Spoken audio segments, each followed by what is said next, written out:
Sir बात करते हैं बिग बॉस की।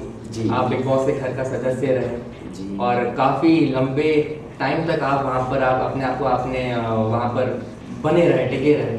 तो सर वहाँ पर अंदर क्या माहौल था? किन लोगों से आपकी अच्छी दोस्ती हुई? किस तरह से आपके रिलेशंस डेवलप हुए? बिग बॉस के घर की बात हुई बताइए। असल में मैं बताता हूँ कि मैं गया क्यों। जी। हाँ, लोग बाग ये सोचते हैं कि ये भाईजान को क्या हो गया यार, ये एसी जेल खाने में चले गए। एयर कंडीशनर जेल थी, बस समझो वो जेल के अंदर हैं, ना टीवी है, ना अखबार है, ना मोबाइल है, तो क्यों गए?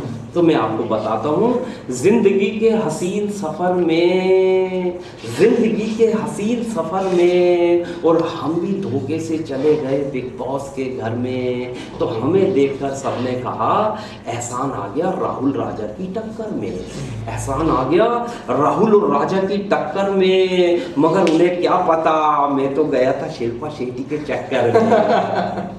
मैंने सोचा शिल्पा जी घर पे आएंगी, हमको योगा सिखाएंगी, मगर शिल्पा जी थी सारी लड़कियों में खास, इसलिए बिग बॉस ने उनको रख लिया अपने ही पास और मेरे हसीन सपनों को 2 मिनट में तोड़ दिया और पायल मोनिका को राहुल के लिए घर में छोड़ दिया।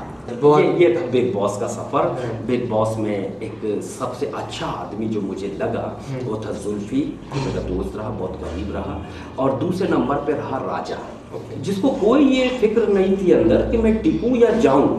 जो बात है कोई खाट खाट मुंह पे बोलता था, डांट देता था, मगर तेरी ये सच्चाई बहुत अच्छी लगती है। बाकी तो सब पॉलिटिशियंस थे, मुंह पे कुछ बोलते थे, पीठ पीछे कुछ बोलते थे।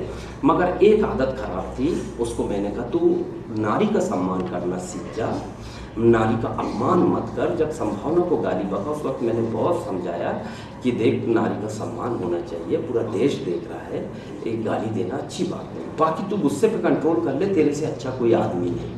तो ये ऑब्जर्वेशन था मेरा। बाकी तो सब लोग पैसे के पीछे भाग रहे। एक था उसमें हमारा बंगाली बाबू देबू जी, बड़ा शरीफ, उसको कोई पैसे ऐसे से लगाव नहीं, लेकिन अपनी धुन में गुनगुनाता रहता था। उसका वो गुनगुनाना, उसका वो अभ्यास, और उसके दुश्मन हो गए घर वाले, बोले इतना गाता है, इतना अभ्यास करता है कि चैन हराम कर दिया, तो इसलिए उसके सब एंटी हो गए। बाकी लड़कियों में संभावना थी, मुँह भट थी, फटाफट बोलती थी, जैसे फर्स्ट में राखी सावंत थी, सेकेंड में संभावना थी। और एक लड़का और था राहुल महाजन, वह कमाल का आदमी था। बाप क्या वो इधर कुछ उधर कुछ, और वो लड़कियों में घिरा रहना उसको ज़्यादा अच्छा लगता था। लड़कियों में बैठना, लड़कियों के साथ लेटे रहना, उन्हीं को कहानियाँ सुनाना, उन्हीं के साथ खाना पकाना, और बस उसका टेस्ट अलग टाइप था। लेकिन जब कभी बात होती तो ज्ञानी बहुत, समझदार बहुत है। तो मैं उसको भी यही कहता था, यार तेरे डैडी इतने समझदार आदमी थे, इतने नीचे पद की, गरिमा को बचाना बस, बाकी जो करना है करना, ये कैमरे के सामने का खेल है, अपने आप को बचाओ। तो इस ढंग से वो सफ़र बड़ा ख़तरनाक था। लोग सोचते हैं कि इनको स्क्रिप्ट दी जाती है, ऐसी कोई स्क्रिप्ट नहीं थी। बॉस ने आपको घर में छोड़ दिया, अब आप लड़ो मरो, गाली बको, नमाज़ पढ़ो, पूजा करो, जिम करो, हमें कोई मतलब नहीं। ये टाइम है आपका, इतने बजे अलार्म बजेगा, उठना है, इतने बजे सोना है, इसके बीच इतने बजे खाना है, और ये टास्क दी गई है, इतने दिए बनाना है, इतना मूर्ति बनाना है। काम देते थे, काम करते रहो, टाइम पास होता है। कैदियों से काम नहीं लेते पहाड़ फोड़ने का, तो हमसे पहाड़ तो फोड़ने का नहीं, चावल चुनने का जरूर दिए।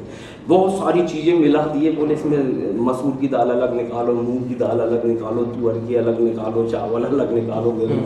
ये चुनते चुनते आंखें दुखने लगती थी, मगर एक टास्क दी गई थी तो टाइम पास था हम लोगों का, तो हम करते थे। सफ़र बहुत अच्छा था, लोगों ने देखा, इसको प्यार दिया, इसकी टीआरपी अच्छी गई। वहाँ जीतना अहमियत नहीं रखता है, शो को जीतो या मत जीतो, लोगों का दिल जीतना ज़रूरी था। तो मैंने बड़ी शराफत से जैसा हूँ वैसा खेल के आया कि मैं एक भाई भी हूँ, किसी का बेटा भी हूँ, किसी का पति भी हूँ। ये 3 जिम्मेदारियों को ऐसा निभाना पड़ता है। मैंने उस ढंग से उस परिवार को जिया और मैं खुश हूँ कि जितने दिन रहा बहुत अच्छा है। सर लाफ्टर चैलेंज के बाद एकदम से आपका नाम पॉपुलर हो गया, आपकी स्टाइल, मेरे को ध्यान है हम कॉलेज में आपकी स्टाइल में बात किया करते थे। तो सर उससे पहले का जो क्या सीन था, उससे पहले क्या हो रहा था आपकी लाइफ में? आप शोज कर रहे थे, उससे पहले हाँ क्या भाई, बना ये था? तो सफ़र हमारा चल रहा है। करीब हमने 5वीं क्लास पास की थी, तो 6वीं क्लास में हमने बाल सभा हुआ करती थी, गैदरिंग हुआ करती थी, हम लोगों के कार्यक्रम होते थे, तो सांस्कृतिक कार्यक्रमों में भाग लेना शुरू किया। Okay. 11th में आते आते हम लोगों ने एक ग्रुप बना लिया छोटा मोटा, लोगों को हंसाते थे। 5 स्टार 5 कॉमेडियन मिलके एक डॉक्टर बन जाता था, एक मरीज बनता था, हंसाना शुरू किया। फर्स्ट ईयर में मैंने पहला कवि सम्मेलन पढ़ा। मेरी मिसेज ने मुझे एडवाइस किया, उस वक्त नहीं थी, मेरी अच्छी दोस्त थी, बोली कि क्या 5-5-6 शो को आप तैयारी करवाते हैं, और जिस दिन शो है प्ले है उस दिन एक बीमार हो जाता, आपको डबल रोल करना पड़ता है, थानेदार भी आप ही बनते हो, हवलदार भी आप ही बन के आ जाते हो, चपरासी भी आप बनते हो, साहब भी आप बनते। एक बार तो लेडीज़ ने धोखा दे दी हमारी आर्टिस्ट, तो मुझे साड़ी पहन के वो करना पड़ा। तो बोली ये सब काम छोड़ो, अकेले शुरू करो। तो मैंने फिर कवि सम्मेलन अकेले पढ़ा, बहुत अच्छा लगा, मैंने करीब आधा घंटा हंसाया, उसके बाद तो लाइन लग गई। तो मैं शो करता था इसके पहले भी, लेकिन शो में भी मेरा वही ग्राफ था, एक बार आवाज़ लगाता था तो पूरे गांव के लोग दोहराते थे, अरे जलगांव वालों, पूरा जलगांव कहता था हो। बस ये थी कि मेरी आवाज़ किसी टीवी पर या इसे बड़े स्क्रीन पर नहीं आई थी। जिस दिन ये आवाज़ आई तो पूरे देश को भी पसंद आई, वरना एक छोटे से गांव में जाता था, हंसा के वापस आता था। तो पहले मेरा यही सफ़र जारी था।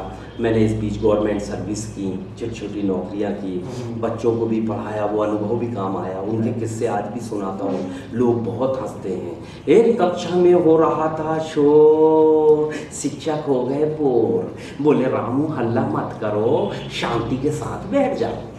रामू बोला गुरुजी बड़ी समस्या है, मैं आपको कैसे समझाऊं, शांति के साथ तो महेश बैठ गया, मैं सरला के साथ बैठ जाऊं। तो बच्चों की ज़ुबान से भी ऐसी कविता बनती है। बच्चों को छोटे छोटे पार्ट्स पढ़ाओ, उसके जवाब बहुत अच्छे देंगे तो उस पर कविता बन जाती है। मैंने तो एक जवाब एक लड़के से बोला, बेटा रामू आप अपने माता पिता को श्रवण कुमार की तरह कांधे में बिठाल कर कब घुमाएंगे। बेटा रामू आप अपने माता पिता को श्रवण कुमार की तरह कांधे में बिठाल कर कब घुमाएंगे। रामू बोला गुरुजी जब माता पिता अंधे हो जाएंगे। ऐसे मीठे मीठे जवाब देते थे बच्चे, तो मैंने उस पर कविताएं बनाई। ये बच्चों की सोच थी कि श्रवण। अब इस कविता को सुन के हर नई पीढ़ी के बच्चे माँ बाप से पूछते हैं श्रवण कुमार कौन। फिर माता पिता बताते हैं कि एक देशभक्त बच्चा, एक माता पिता का भक्त, ऐसा बच्चा जिसके माता पिता अंधे हैं, उनको अपने कांधे में कावड़ बनाकर चारों धाम की यात्रा कराने वाला, उसको कहते हैं श्रवण कुमार। तो संस्कार भी मिलते हैं। मेरे आइटम ऐसे होते हैं जिससे कुछ मैसेज, कोई शिक्षा मिलती है।